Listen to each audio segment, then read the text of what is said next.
Hello everyone, welcome back to the playlist of metric spaces. So far in this playlist we defined metric spaces. We have done the definition of metric space, then we did some example of metric space in which usual metric on R we have discussed. Then using this usual metric we defined some other matrices on R and we saw that there could be infinitely many metric on R we can define using this usual metric, right? So after that we move from R to Rn. In Rn we defined a function as d2 of xy is equal to summation xi minus yi square I running from 1 to n to the power half, where x and y, these were the element in Rn. X looks like ordered n tuple, that is x1, x2 and xn. Similarly, y look like ordered n tuple, that is y1, y2 up to yn. So this was the difference between the corresponding coordinates of x and y square I running from 1 to n to the power half. And we proved that this is a metric on Rn, and this metric is called the Euclidean metric. Now similarly, same as the Euclidean metric, we will define a function on Rn in general, and we'll see that it will turn out to be a metric. So if x is Rn, we will define a function dp from Rn cross Rn to R as dp of xy is summation I going from 1 to n absolute value of the difference of corresponding value of x and y to the power p and whole to the power 1 by p. Here we use the absolute sign because if we don't use absolute sign, the power p can be 1, can be 3.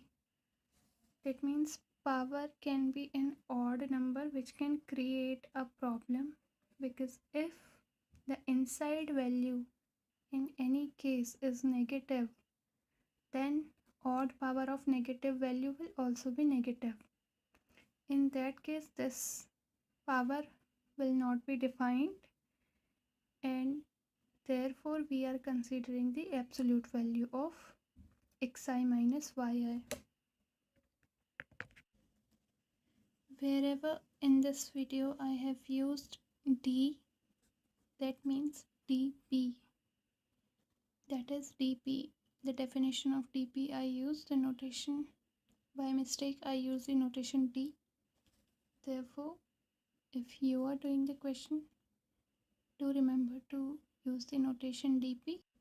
So we have defined a function dp on Rn cross Rn to R for every p greater than equal to 1 as summation I going from 1 to n absolute value of xi minus yi to the power p and whole to the power 1 by p. Now we will see that dp is a metric or not. For that, first of all, we need to check non-negativity. For non-negativity, we need to show that d of xy is non-negative for every xy belonging to the set x, that is Rn here. So let x and y be two arbitrary elements in Rn, and now we know how an element of Rn look like. So since all of these xi's and all of these yi's belong to the set of real number, therefore their difference is also in real number, and absolute value of every real number is non-negative, that is for every I going from 1 to n. That means x1 minus y1 is also a real number, x2 minus y2 is also a real number. That means absolute value of xi minus yi is non-negative for every I going from 1 to n. if this is non-negative, then any power of this number will also be non-negative. Therefore, absolute value of xi minus yi to the power p is also non-negative. This is also true for every I going from 1 to n. Now, finite sum of non-negative number is also non-negative, and since this is non-negative, then any power of this will also be non-negative. Therefore, whole of this term is non-negative. That means d of xy is non-negative. Since x and y were chosen arbitrarily from Rn, that means dxy is non-negative for every x and y in Rn.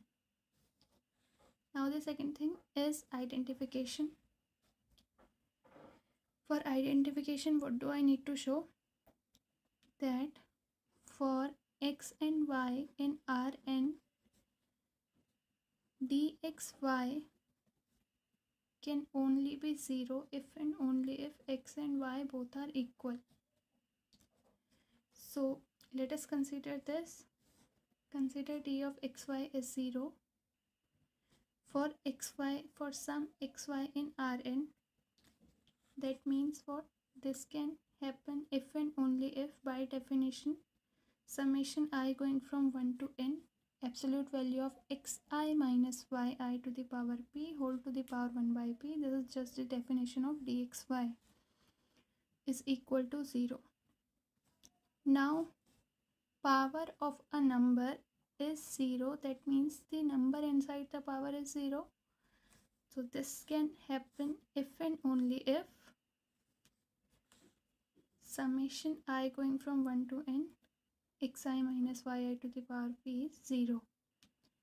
Sum of, now first of all, this is non-negative, right? Why this is non-negative? Since this is an absolute value of some real number to the power p. This is non-negative for every I going from 1 to n, and sum of non-negative terms is coming out to be 0. That means what? That means each number in the sum is 0.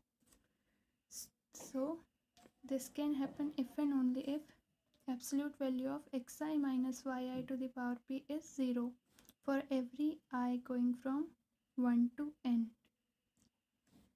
And this again, some power of a positive real number, a non-negative real number, power of a non-negative real number is coming out to be 0. That means the number is 0. That means xi minus yi is 0.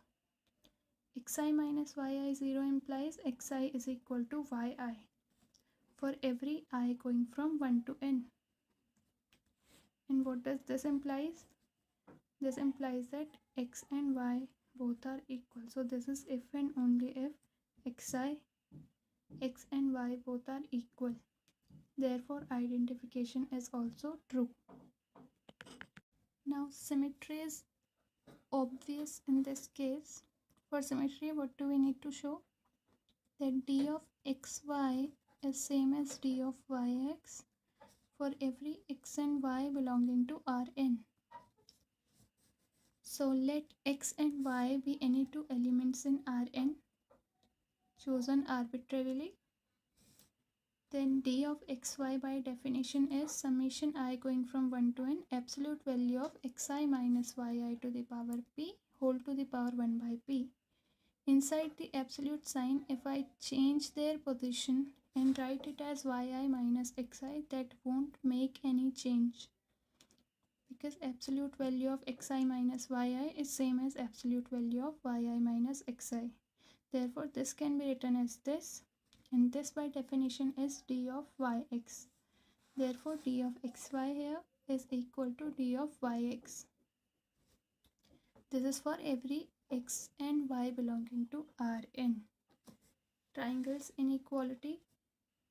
For triangles inequality, what do I need to show? That for every x, y and z belonging to Rn, d of xy is less than equal to d of xz plus d of zy. So Let x, y, and z in Rn be arbitrary. Then by definition d of xy is this. I can add and subtract zi inside because this whole is 0. So I can subtract and add the same term. Now considering xi minus zi as one real number and zi minus yi as the another real number, I can use Minkowski's inequality and separate them. This will be less than equal to summation xi minus zi to the power p to the whole power 1 by p plus summation I going from 1 to n zi minus yi to the power p to the whole power 1 by p. By definition, this is d of xz and this is d of zy. Therefore, triangle's inequality holds true. What Minkowski's inequality states that if xi and yi are collections of real number and p is greater than equal to 1, then summation xi plus or minus yi to the power p to the whole power 1 by p, if I have this, then we can separate the summation and all of this over xi and over yi. So this is what we used to show triangle's inequality here. In this step we used Minkowski's inequality. So we have seen all four properties hold in Rn. Therefore Rn with this metric dp is a metric space where p can take value greater than equal to 1. So for every p there is a metric on Rn. For p is equal to 1 there is a metric and hence Rn with that d1 is a metric space. Similarly Rn with d2 is a metric space. So there can be infinitely many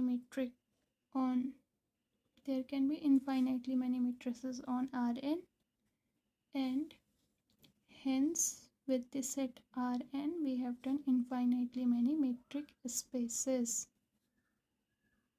So we will discuss why p less than 1 creates a problem, why we have considered just p greater than equal to 1 to show that Rn with dp is a metric space. So we will discuss this in the next lecture. Thank you so much for watching.